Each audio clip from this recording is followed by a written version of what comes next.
All right, we'll go ahead and stand and say the Pledge of Allegiance. Start our meeting here.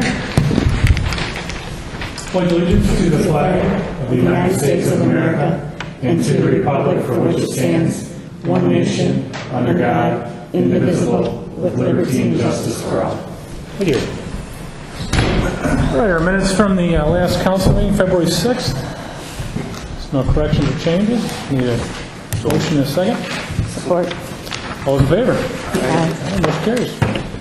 We appreciate your attendance at tonight's meeting and value your concerns and opinions. If you wish to be placed on the agenda, we ask that you call or stop into City Hall no later than the Thursday before the council meeting. This will help us better serve your needs by researching your request and or concern prior to the meeting.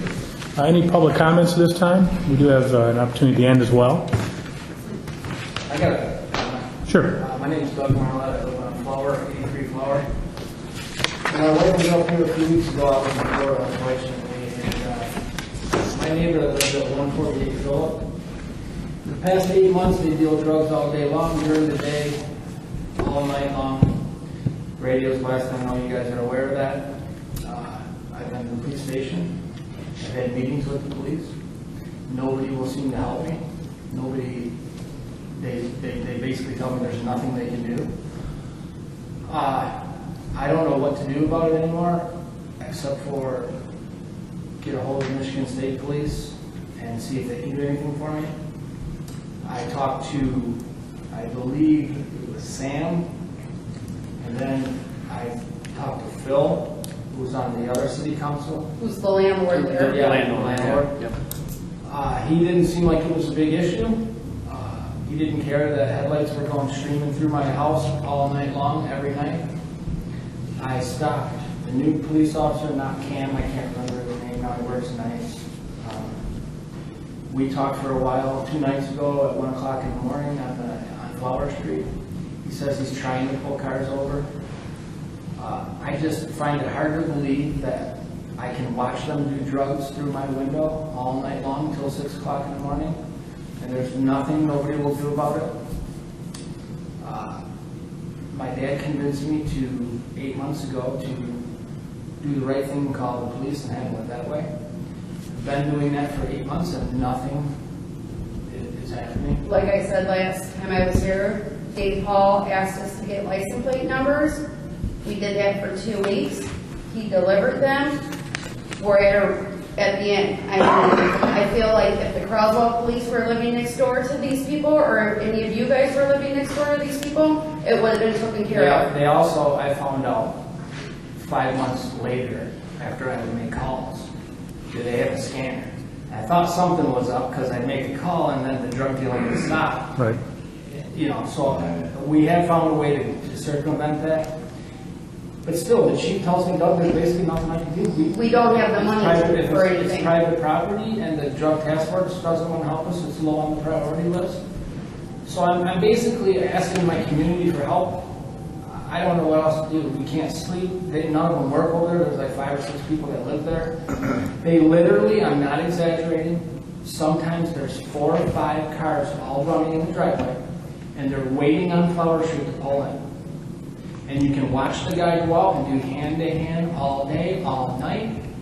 I've witnessed it. I've looked through their kitchen window, watched them all do what looks to me like cocaine all night long.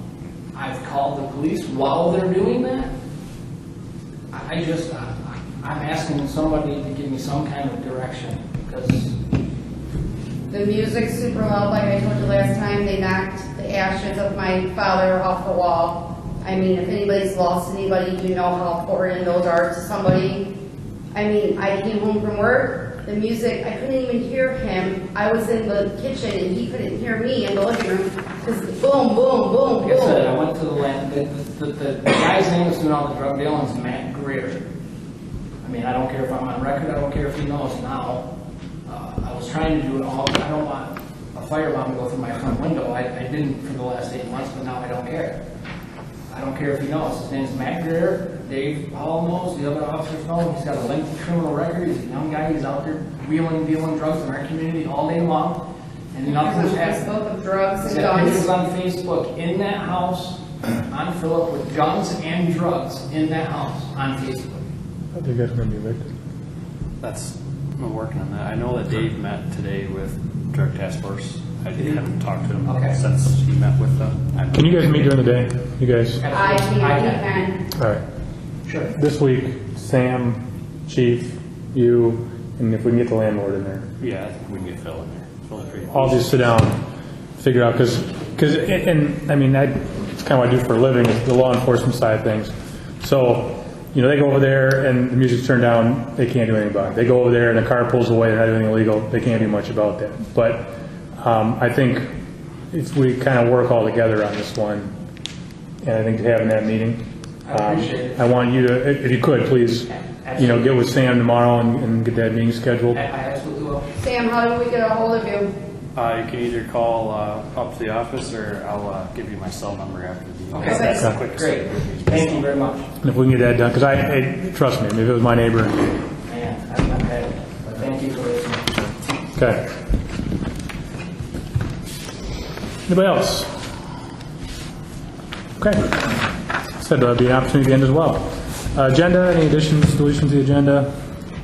Now we need a motion and a second, please. So moved. All those in favor? Aye. Motion carries. No correspondence. Administrator's report. Just currently working on multiple grants. If you go in my office, there's like a bomb went off, there's piles of grant stuff everywhere. Working on that. Also, in front of everyone should be it's just a assortment of different types of billing formats.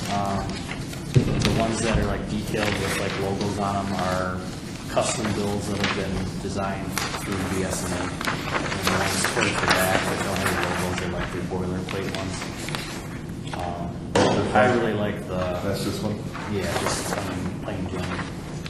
I like the Sandusky format. That one was custom built for Sandusky. We're going to try to see if we can basically maybe build upon their template to add the electric, and then if there's enough room to add all the different billing code designations on the side. But This goes out in an envelope, though, stuff and fold kind of scenario. yeah. I mean, what's They said they also add a newsletter to theirs since they're folding it. So the thought is it's blank on one side. We could use the back side for updates, calendars, need to know, just reminders of stuff going on. How long have we been talking about that? Do you, to get a folder, one of those things? I gotta call into the Those aren't, I company. mean, just a fold, I mean, you guys can stick in the envelopes at least, but just a fold. Yeah, I called the owns our copier and he said our copier is obsolete now. So he's looking to see for Shocker. a tri-fold machine. Right. Is it something that they can put your address and stuff on there so you're not putting an envelope, fold it? So it's one deal? It may line up to a window envelope. Well, I mean, if you just... To just hold it like this with your address back here. Play with format. Yeah, that right down there would line up to a. Just kind of stable, you mean? Something like that. There's rules on that with the post There's office. there's wafers Yeah, and that kind yeah. of stuff that you can, like a sticker type thing. Well, and I looked into, because I was going to do the kind of, the print the checks out. That whole deal's expensive, but if there's something that we can check with the post office to see if we can do a, sticker, just a kind of a, So fold it so like, Yeah, it's folded so, three You only ways see the and my address and have the figure bill it up. out. Information seal on the inside. then you could just send one sheet, we'd be able to send a newsletter or, Well, yeah, if you could on the back put side. whatever you wanted as a newsletter in a little... well, because we're going from postcards to now this with an envelope. I mean, I get an envelope anyway with my bill, I get two. And Red one? You get a red one? sometimes. It depends. Every certain month I get a red. This happens every now and again. Friendly reminder. Okay, well, let's look into that and see what kind of, I like the Sandusky one too. It's easier to read. I'm visual. I like the graph where you actually can see your usage visualized. Like what charts, your huh? uses were. I think that would save a lot of people with questions too, so you see it. What do you guys think? You like the Sandusky one I like Sandusky. with the possibility of a newsletter on the Yours back? is in color too. Well, so when you look at your copier, Yep, it'd be black and white, so I have to go on the colored printer. well, I won't do that. I think look at a color copier. We're not doing color. Yeah. No? Costs too much. Didn't we lose, isn't that copy leased? We have, Or did we buy that? I thought we leased those. we bought it. How many do we send out a month? I mean, Bill? Looking at that and see. Just shy of 1,000, I'd say, right? At least. Because there's some, well, it depends. Like you say, you get, if you have multiple bills, you get them in an envelope. So mailing wise, it just depends. I think I get an envelope of those. Now, let's look at the cost. I mean, if it's not, Right now, it's not crazy. Right now, we're pre-printed with the existing billing system up until probably roughly June. Right. So our goal would be to have everything set to transit. As soon as we run out of the card stock, switch over to the full. Right. Because look at the cost of the card stock versus Yeah. what it would be on I a was color just gonna printer say versus the what it would be on card a stock. postage. And, you know, I'm not gonna lie, I mean, I think it would be nice for our residents to get something nice. You know, and if it's not gonna be $100,000 a year or something, if it's gonna be an extra, you know. The other option is that we haven't asked yet, is if we can, in the system, partition it so that if you get the email bill, you get a nice full color bill because it doesn't cost anything for an email. If we can generate it that way. Right. A print copy may be a little less than. All right, Well, if we can transition to the online payment and an e-bill, we can reduce a couple people. Matt, I like it. okay. Bill, anything? Okay. I have nothing. Rob? No. Cindy? Just a couple questions. On, like, the normal length of time we give people for blight from the first notice, like, how much time lapse? And I'm asking because I told you about a place in October, and there hasn't even been a branch move in that yard. There's 2 vehicles in the back, and it's the one that has the blue tarp for a roof. So, I mean, I just would like to really see a focused effort on the blight. I mean, just if we can get it, we have the officers. I know you think it needs to be a 20-hour dedicated, but we have 7 officers total, 6 full-time, 1 part. They should each be able, every one of them has to drive our city, and every one of them has to pass these places. So, I mean, I can't think of a reason why that's not being taken care of. And there's been a lot of complaints lately, and I just think it's something we really need to step up on. Spring's coming. And we're spending all this money.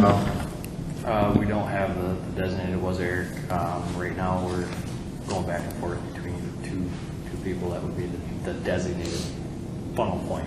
Day shift. Yeah, day shift. Sam and I talked about today, you know, identifying a person and then having a monthly report is what the end goal is. So it's just, you know, the guys that are typically working the nights right now, you know, or maybe the guys you want during the day to kind of spearhead that stuff. So we're trying to facilitate it in the schedule. Well, I mean, even if the night shift has to do the paperwork, if the day shift goes around and says, oh, this one, can you fill out the form and whatever. I mean, I like they have to work together. I like it to be somebody that's accessible during normal business hours, because usually when somebody gets the notice or they get something, they wanna ask a question or they want to clarify what they need to do. And it's in the past we've had the night person, so it's been really difficult for But that. isn't our chief there during the day? It is, but if they don't know exactly what that is referenced to, they got to go back to, you know, it's not hard. It's just, to me, it would be nice if it's one single person. I mean, most communities that have got a really good handle on it, it's one single format, it's one person. Like Sandusky has one dedicated person, and they had some serious blight issues several years ago. I just want to see us step it up and get on it this year. I mean, it's gone on for, So within the month, we identify a person. Can we put a time? Yeah, within the month, we identify the person, we'll begin the reports, and we'll start that going. awesome. That would be great. Have you heard anything about the railroad tracks from the contact person, whoever it is? Oh, I left another voicemail about 5:30 today. It is a local phone number, so I am hoping it's a cell phone, so I'm hoping they'll call me back. Which one? It's for the railroad. His name is. Just for getting crossings done, you mean? Or? Yeah, just get the Well, crossings. It's the local It's the person that helped facilitate what Machine Share got done, so we're trying to work with the same guy. It's not his role in that company, but he got it done. Well, I know wanna lean on Harrington his- Road is getting really bad. I mean, ours is on Wells Street here. And It's bad, but- the rail companies are coming around and allowing municipalities to do work. Like, I don't know if you saw the Times Herald, but just within the last few days, Algonac got a contractual agreement to fix some of the crossings, and they're That'd be awesome. That'd be awesome, so. I'm going to Lansing tomorrow because we got to meet on some other stuff, but I'll talk to Giffords Webster and their folks too to kind of get that going. All right. That's it. Okay, Jeremy. I have nothing. All right. No unfinished business? The CDBGA, this is the ICE grant. Got to schedule a public hearing. Yeah, this is the grant application has changed slightly from previous years. They require a public hearing prior to application for the application to be presented to the public and viewable. So I'm looking for either doing the public hearing the last meeting in March, or I know spring break, some people were saying they may not be around at the beginning of April. So the one suggestion was move the first April meeting to the last Monday in March. And then Why don't you two just- birds with one stone, or just cancel that one and Let's schedule for March 20th. And then we can make the determination whether that April 3rd meeting is a go or not at that meeting. How's that? Now, we can, if we choose not to have the April 3rd meeting, we can make approval to pay bills and, Yeah, I mean, yeah, if we can cut out a meeting, it saves us a little money, right? a little. A little, yeah. It's toward our color ink fund. All right. Everybody good with the 20th? Okay. Item B, 153 Ward Street bids. There were 2 bids. Both, I think we got our money back anyway on it. Mission accomplished, got our money back, and then it's going to go to a neighbor, which is nice. If we still approve. Any questions on that? It's, the deal, I'll make a motion to approve, bid for Jason Newton. I like the letter. It's a nice letter. Yeah, I mean, that's a... tell us what they're going to do with it. Hey, you guys? All right. I like the letter. Nice job, yeah. And so that's kind of our goal with that, was to clean it up. We were going to assume a neighbor wanted it, which was nice, so... good luck with that barn. Hopefully, there's a little bit of some bones to that thing, so... But, no, it's, we glad you guys were able to make it work, so... I'll support the motion. Okay. I'll do a roll call vote on that, please. Butler? Yes. McClellan? Yes. Bachler? Yes. McMillan? Yes. 4 yeas. Okay. congratulations. Doesn't come with a bigger lawnmower though, so I was just we thinking, now can't you help you out gotta there, sorry. Hey, There you go. you got it. Okay, thanks. All right. Next item is the Cable Authority Council Representative. Who is that usually? It was Mary Rose. Guess I get to do that, huh? Good, you get to show up with a... Is that even the meet? Well, yeah, Or the like team before. usually goes I to usually it. Like, she only went to, What a mess. So you're like a substitute. Well, I'll make that motion. I'll support it. All those in favor? Aye. I'm just curious. That's why we don't have HD cable. Debacle. Okay, item D is the garbage and recycling agreement. So our contract's up with Jeff, and he provided an extension, which we did all the time with waste management, until they started getting way too high. I guess I'll personally say that I thought it's been a good relationship. I think they've been pretty responsive with a lot of things, so the increase doesn't appear to be too much. $13.40 for 17, $13.67 for 18, $13.67 for 19, $13.95 for 20.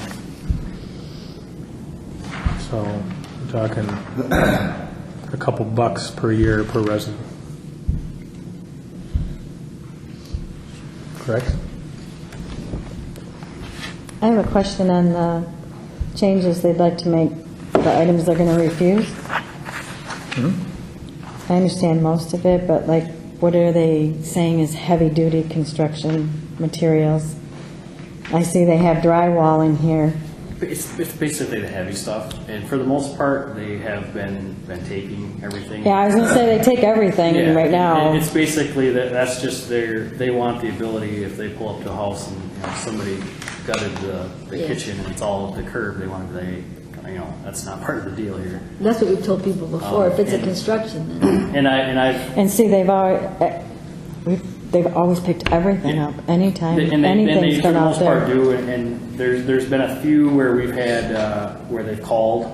Jeff just actually called me and wanted to know what was going on with a certain house, like where it was an eviction, and they cleaned it out. It was just the whole yard was under the trash. And they worked with the landlord on that one, and it was. So would the residents be able to, if They can they're still in take it, construction, yeah, can they call ahead yeah, then? they can and call ahead. It's Okay, just there's going to be an extra fee because it's all by yeah, weight. that's fine. Yeah. Just wanted to make sure. And that their rates are extremely Yeah. reasonable. Yeah, I mean, it's not fair, like, instead of like renting a dumpster, like a roll-off or something, you Yeah, like throw the exactly. curb bit by bit. And try and hide the brick in the bag. Throw that away with the pillows. Okay. It's been pretty responsive, so I don't know, what you guys, thoughts are with you? We did this, how long we had, 2 years? 3? Three. So this is the one, we bid out the last contract.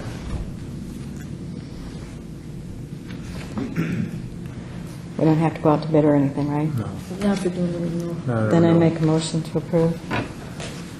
I think what we've done historically is that on all of our contracts, we kind of do an every other Every other cycle kind of cycle, thing, because that's usually when like your insurance, when they really start creeping up. Yeah. Or if we're unhappy with the service, you Yeah. know. We can still, at any time, relationship goes sour, we can get out, right? I think you have that conversation. Yeah, I think and it's it's actually the original contract. I think has it's like a 90-day. like a 90-day out kind of deal. I'll have to double check on. Pretty sure it's. Do you think we should go all the way to 2020, or should we? I think so for that amount. For that amount, I do. I don't know what gas is. I don't know what gas is going to do in the next 3 years. Yeah. You know, that's a pretty negligible increase. You know. I'll support the motion. Okay. Roll call vote, please. Bachler? Yes. McClellan? Yes. Butler? Yes. McMillan? Yes. 4 yeas. This is not a Rizzo, whatever it is. All right. Item E is lot split 51 North Howard Avenue. So what's the intent here? Through the master planning process with the DDA. You were going to buy this up? We want to start scooping up all the river frontage behind all the businesses. And it's something the DDA started 5-6 years ago. They started scooping up at lots when they became available. This one became available, so they jumped on it. There's several others that. There's a few more that are available that we're trying to Okay. work. Obviously, this is a request to DDA, and they have the funds for it and all that stuff. Okay. No, I think it's another step in the journey there. So, okay.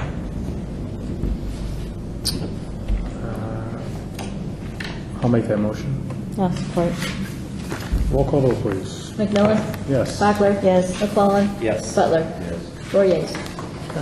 There should be several new lot splits coming for that whole alley. Just Okay. putting everything on. No, that's good. It's carrying the same lines, all the parcels are lined up. Not to lose a ton of taxable value there. I mean, it's not. Okay. All right, next lot split would be 1920 in the Industrial Park, corner of Louise and Croswell. That's going to be for the Parity project.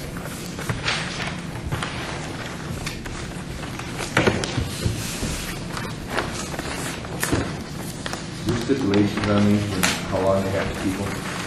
Like if they build a building, can't turn around and sell it in a year. No. They want to turn around and sell it. There's nothing restricting So, you know, what's the, The goal of doing it this way is it builds tax base, because they're gonna put a $200,000 building on a vacant lot. It's this- basically give them a lot though, right? Yeah. Yeah, it's the dollar plus all the legal fees associated with the sale.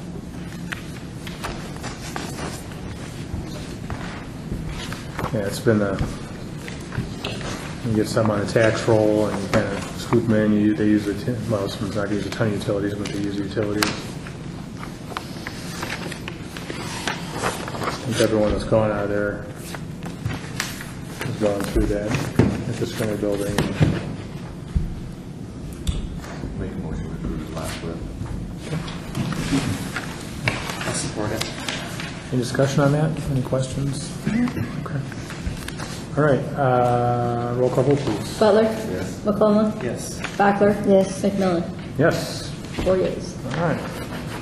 Just buying and selling property. I feel like I'm Donald Trump here. I shouldn't say that. Shouldn't say that. All right. Item G, EMS. I see we have our EMS director. Everyone had a chance to read the proposal and kind of understand what we're looking at. I guess the one question I have is, we're looking at 15,000 additional, and you're going to be able to absorb that? I think so, yeah. Okay. It depends, I mean, I guess it depends on what else we absorb, you know, other things too, but I think we can. What? Run volume's up, isn't it? What's that? Your call volume or run volume? It is, and that kind of adds to the challenge. We're up 200 calls from 2014. We're up almost 40 calls already this year from last year, which doesn't necessarily always translate into more revenue. It translates into more expenses, but doesn't always mean more revenue. So the big issue is that we're kind of almost in a, I was going to call it paramedic crisis in the country, but we're pretty much there. I mean, they're just not out there. We're the last volunteer ambulance service around. All of our ordering services are paid services.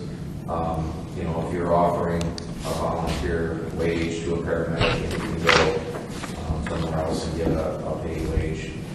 It's kind of a no-brainer. I mean, and it goes way deeper than that. I mean, in other states, they're paying $35,000 sign-on bonuses, and they're drawing the paramedics away. We have neighboring agencies that are paying pretty decent sign-on bonuses, not that big, not nearly close to that, but they're drawing them away, so we have to compete with them. And the bad part is there's 5 kids. Did you guys read the time trail last week, the article? There's 5 students in the SC4 paramedic program. Yeah. So we've got, and that's all up through the thumb. Huron, Tuscola, Sanilac, St. Clair County, we all get to share 5 paramedics. You know, and those programs are a 1.5 long programs. So What's the cost on those, Tim? What's the cost for a paramedic program? I think they're $6,000 to $8,000. And the EMT programs are a couple thousand. So I mean, would that be something that if we maybe looked at doing like a tuition reimbursement kind of thing, that maybe we would be more the apt bad to? part is we have a med control grant in this county that's what we pay that for, specifically to provide that education. Right. And right now, our med control is not capable of doing paramedic training because of the new requirements, which they talked about in that article, the COAMS accreditations. They don't meet the standards. Right. So that was one of the things I approached them a while ago and said, hey, listen, if you can't do it, give me some money so I can send some people to school, and kind of wait for an answer back on that. I mean, the med control taxes go directly for that. It says right in the millage that it's for advanced EMS education, and you know, that's what it needs to be for. Kind of, I've been working with them on that, but you know, they're just, when the kids are coming out of school, they're looking at their options. You know, to become a nurse, become a paramedic is pretty similar training, and they're going other routes. You know, so I don't think that this is the fix all of everything. We have to make changes in the future. I mean, we're just, you know, we're an old-fashioned type of service in a modern industry. We got to make changes, but this isn't. I don't even know if I can attract a paramedic if we make these changes. I mean, it's hard to say whether they'll even But at that, but right now, we're not even in the ballpark, and, you know, they say, what are you offering? And I say, no thanks, I can't do it, so. That may be something we want to look at, is that reimbursement. You know, if somebody goes in the program, we say, all right, you come work for us, we'll take off $2,000 or $2,500 a year. You might get 3 years out of someone, you know, to stick around. You know, that may be, I don't know, I know the sign-on bonuses are probably going to cover that, you know, but I mean, it would be interesting to see if that, maybe some people would go. It is, and that's what a lot of services, they're just paying kids. If kids go through the program, they'll pay for it, Right. then they'll give a sign-on bonus when they get out, and they're paying a decent wage, you know, and they're doing whatever they can. All right. But it honestly, it's not drawn like you think it would. Oh, I know. You know, for whatever reason, the kids have different ways of looking at this, so. It's your millennials, they don't want to, I'm not going to say any more than that. I got about 50 of them on staff, so. Yeah. It's a different era. I mean, this is one side of the problem, the other side of the problem is the EMT. This is only half of the ambulance. I still have the other half. So, all right, so I know in your thing you talk about the EMT. What you're talking about? Well, I can kind of fit, you know, what the plan is. Me and Sam kind of talked about this, trying to fit some permanent part-time positions in for the EMTs, whatever we can, get them to stick around. I'm not hurting as bad for EMTs. There's a few more of them, but if a couple of them leave that work quite a few hours, then we're sure. I mean, right now, there's probably days in the future we won't be able to staff 2 ambulances. We just don't have enough paramedics. And that's potentially can be an issue, you know, but I don't know what we can do about it. We've continuously tried to recruit. I've got one of my full-time paramedics teaches the paramedic program at the college. Another one teaches the EMT program, so they're constantly recruiting, but they're just not there, you know, to haul in. So.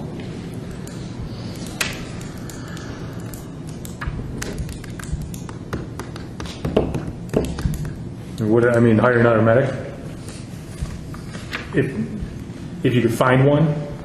Yeah, I would love to hire somebody. I mean, but in reality, is that going to solve some of the issues too?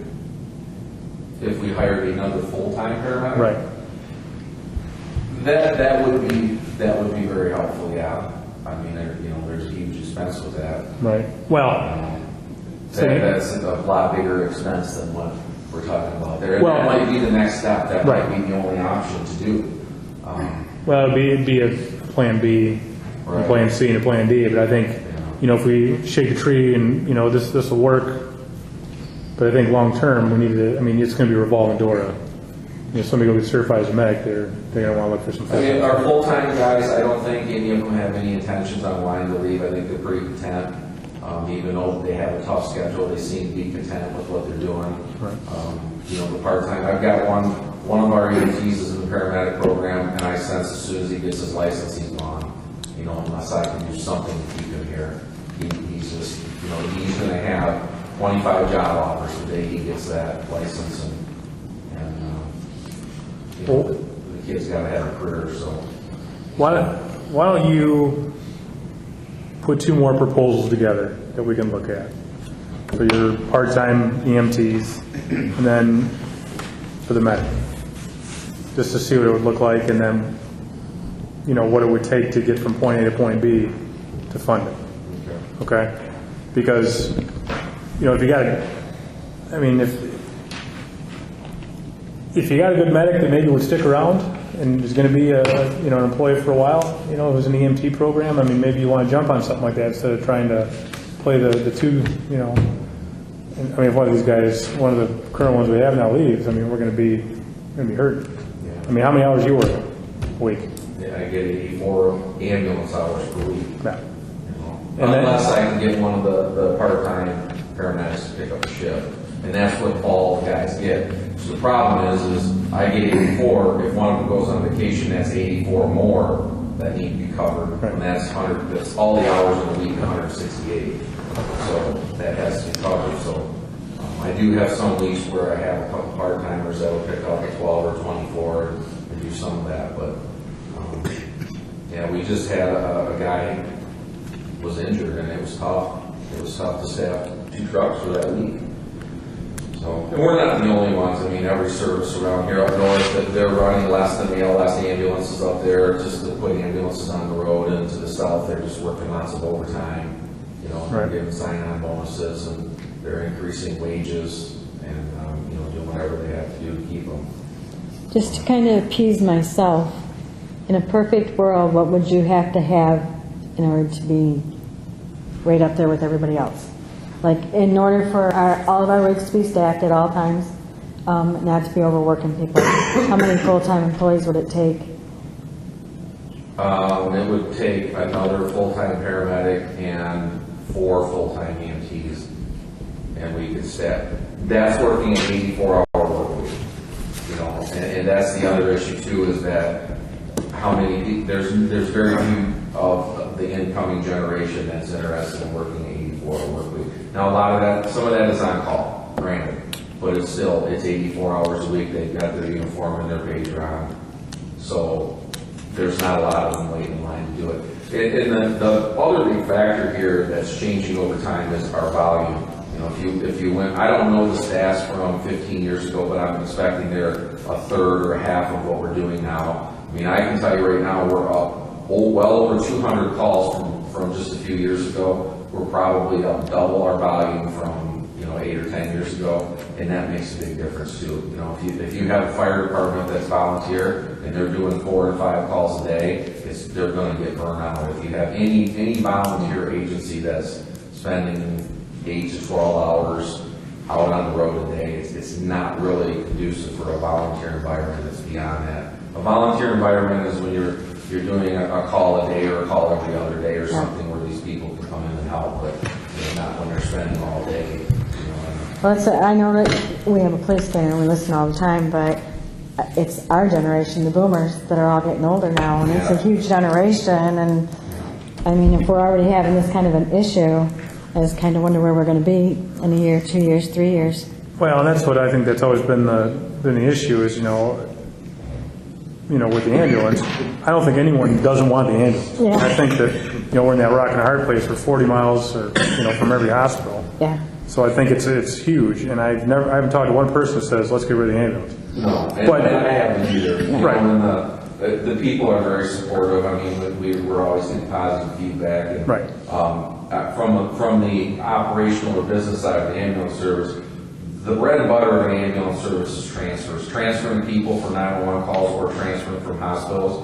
We're one of very few ambulance services anywhere around. We don't have a nursing home or a hospital in our coverage area. That's very rare for an ambulance service. You know, if we had a hospital in downtown Croswell where we could get a couple transfers a day, we could hire all the people that we needed and we would be okay, but we don't have that. We're covering a lot of cornfields and not a lot of people. In the ambulance service, we're only paid when we transport somebody, you know, so we need the volume. We're kind of neat. I mean, we have a small adult foster care home in Lexington and a couple of small adult foster care homes, but we don't have the 60-bed nursing homes like they do in a lot of towns, you know, that'll produce 1 or 2 calls a day. We don't have an urgent care clinic that'll produce a couple calls a day. So we have to make up for that in, you know, another way, so. Well, throw those together, Tim, and let's look at it. Figure out how we get from as close to that as we can. Okay, because I mean, we're going to do it or we're going to do it right. You know, I don't think we can put the finger in the dam forever. Yeah. It's kind of what we've been doing for the last Years. I know. 15 years. Well, and there's options. I mean, there's options that are popular, there's options that are unpopular. I mean, you talk about regionalization of something, you talk about, you know, a millage, you know, you talk about all kinds of things that are options, but, you know, we look at where we can, you know, find some funds to at least get you where you need to be for now. But let's just see what it costs. Do Cindy's dream scenario too. And no kidding. Yeah, seriously, I would just like to know what the numbers are to get us Yeah. where we need to be.